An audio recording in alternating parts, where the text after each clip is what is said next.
اللهم إني أشكو إليك ضعف قوتي وقلة حيلتي وهواني على الناس يا رب. اللهم إني أشكو إليك ضعف قوتي قلة حيلتي وهواني على الناس يا رب.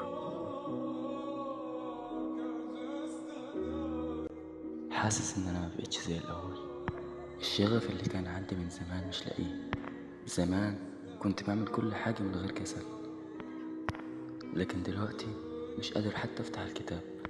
يومي كله قاعد على التليفون، مش بعمل اي حاجة، قاعد بس بقلب على الفيديوهات وازاي اذاكر وازاي اعمل كذا وكذا، لكن تطبيق مفيش.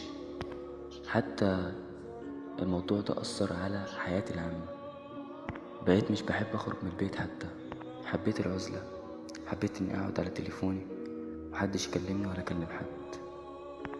كل اللي يسأل عليا اقول له تمام ماشي الحال، لكن في الحقيقة الحال مش ماشي خالص.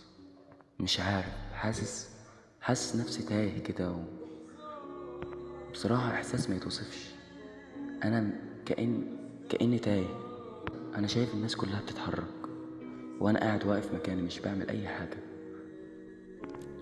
انا عايز اعمل، انا نفسي اعمل زيهم واكتر منهم كمان، بس مش عارف. كأني متكلبش، كأني متكتف. حاسس ان في حاجة مكتفاني كده، مش مخلياني اعمل اللي نفسي فيه.